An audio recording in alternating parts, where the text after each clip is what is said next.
Good morning, every viewers.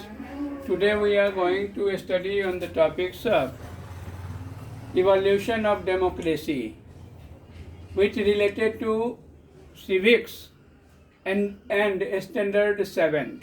मतलब ये video standard 7th के लिए है और इसमें हम इवोल्यूशन ऑफ डेमोक्रेसी पर चर्चा करेंगे। इवोल्यूशन ऑफ डेमोक्रेसी पर पिछले 3 क्लासेस में 3 पार्ट में चर्चा हो चुकी है। ये लगभग चौथा पार्ट है। दिस इज द पार्ट 4 और इसमें हम इवोल्यूशन ऑफ डेमोक्रेसी के बारे में पढ़ेंगे। प्रीवियस पीरियड में during previous period we understood that Magna Carta, which was the Constitution of England and that were formed in before 1450. After that, what situation may occurred in different parts of the world, that is the concerning matter here. So during the Renaissance period, which occurred in 1450 to 1600, people became enlightened and nationalism developed. मतलब means ये कि Renaissance period के दरमियान, मतलब Europe में जब Renaissance period आया, Renaissance को पुनर्जागरण भी कहते हैं, तो ये पुनर्जागरण काल जो 1450 ईस्वी से 1600 ईस्वी के बीच आया, इसमें जो थे यूरोप में लोग जो है जागरूक हुए, लोगों को जागरूक किया गया और नेशनलिज्म की भावना जो है का विकास हुआ। 17th century, the British Parliament gained more power when adult white male property owners could vote. मतलब 17th century में ब्रिटिश पार्लियामेंट में लोगों को और ज़्यादा पावर मिला जब एडल्ट वाइट मेल, ये जो मतलब 21 ईयर से अधिक के जो गोरे लोग वहाँ पर थे, उनको जो प्रॉपर्टी ओनर थे उनको वोट डालने का अधिकार मिला।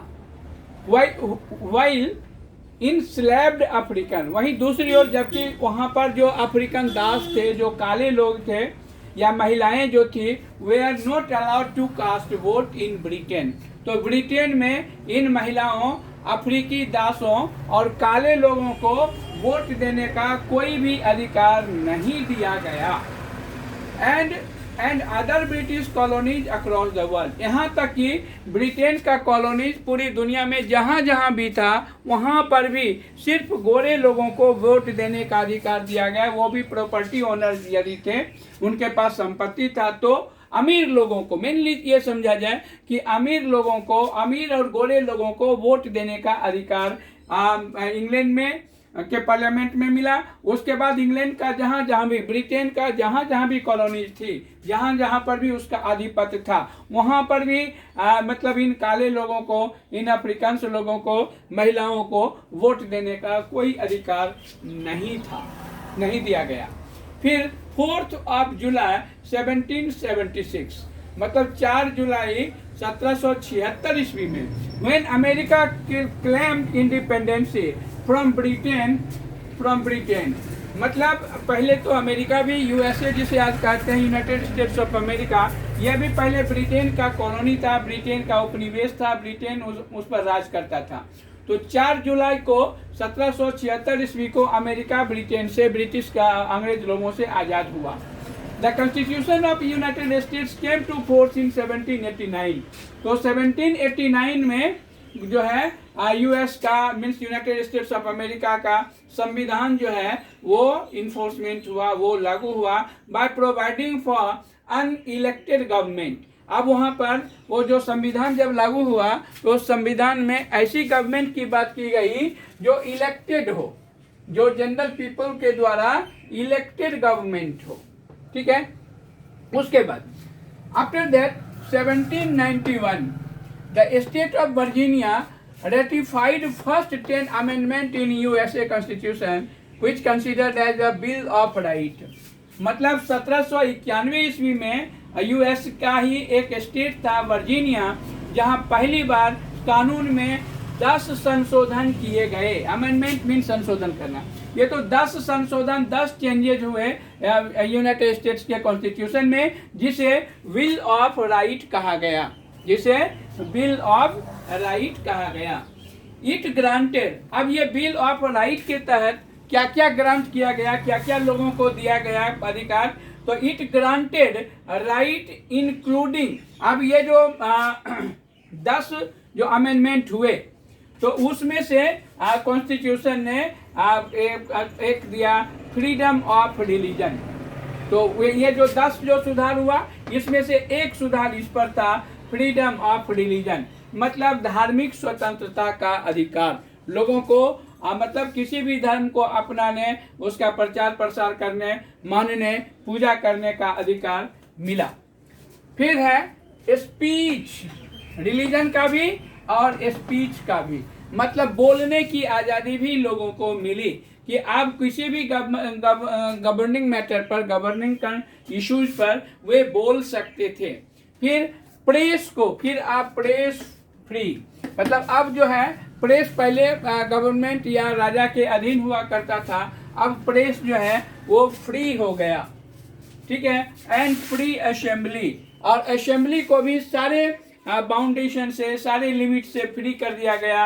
अब इस असेंबली पर कोई कंट्रोल वहाँ के पीएम या गवर्निंग अथॉरिटी का नहीं रह गया, वो फ्री हो गया। एंड सभी लोगों को फ्रीली एसोसिएट ऑर्गेनाइज करने का भी अधिकार मिल गया। अब सभी लोग एसोसिएशन बना सकते थे और सभी लोगों को समिति और कमिटी एंड एसोसिएशन बनाने का अधिकार मिल गया अमेरिकन कॉन्स्टिट्यूशन के तहत। अब आइए, तो अभी तक ने आपने देखा कि डेमोक्रेसी का जो मेन है वो है वोट होना चाहिए, वोटिंग के थ्रू, यूनिवर्सल एडल्ट फ्रेंचाइज जिसे कहते हैं, यूनिवर्सल एडल्ट सफरेज जिसे कहते हैं, सार्वभौमिक वयस्क मताधिकार, उसकी बात अभी तक भी नहीं हो रही है। फिर the basic principles of democracy, democracy का जो बेसिक प्रिंसिपल्स है जिसमें लिबर्टी है, स्वतंत्रता जिसको कहते हैं, फ्रेटर्निटी मतलब भाईचारा, विश्व बंधुत्व जिसे कहते हैं, इक्वालिटी समानता जिसे कहते हैं। तो ये जो बेसिक प्रिंसिपल्स हैं डेमोक्रेसी का, were existed in 1789 during the French revolution, मतलब लोगों को फ्रेंच रिवॉल्यूशन के दरमियान, फ्रांस में जो राज्य क्रांति आई जो 1789 में आया, तो इस दरमियान अब लोगों को लिबर्टी, स्वतंत्रता, फ्रेटर्निटी, विश्व बंधुत्व एंड इक्वलिटी, समानता की बात फ्रेंच रिवॉल्यूशन के दरमियान शुरू हुआ, जो कि डेमोक्रेसी का बेसिक प्रिंसिपल्स था।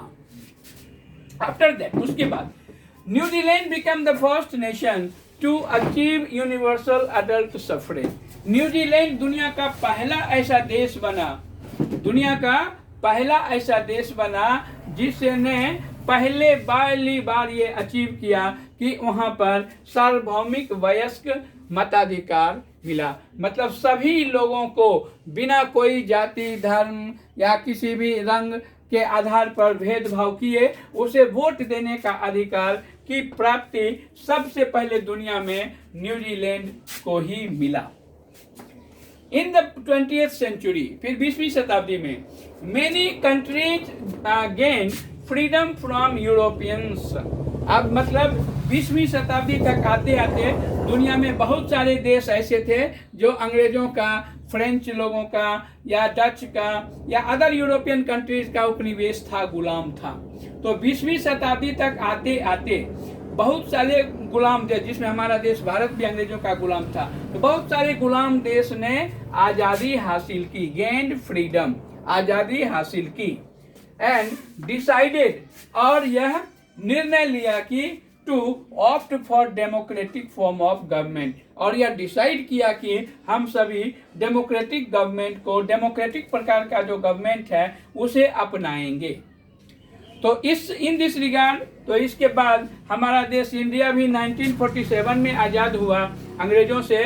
जब आज़ादी मिली तो emerge as the world's largest democracy and, और इस 1947 के बाद हमारा देश जो है आज़ाद हुआ और अंग्रेजों से जब हमने आज़ादी पाई और हमने एक ऐसी गवर्नमेंट की स्थापना किया जो कि डेमोक्रेटिक हो, और हमारा अपना कॉन्स्टिट्यूशन बना, और उस कॉन्स्टिट्यूशन के आधार पर चूँकि हमारे देश में पूरे दुनिया में दूसरा सबसे बड़ा देश हमारा कंट्री इंडिया ही है चाइना के बाद, तो चाइना में कोई डेमोक्रेटिक गवर्नमेंट नहीं है, लेकिन हमारे देश में इंडिया में क्या है, डेमोक्रेटिक गवर्नमेंट है। इसीलिए हमारा देश इंडिया जो है वर्ल्ड का लार्जेस्ट डेमोक्रेसी के रूप में उभरा। Okay, thank you very much. आज के लिए इतना ही, बात बाकी अगले क्लासेस में। Thank you very much.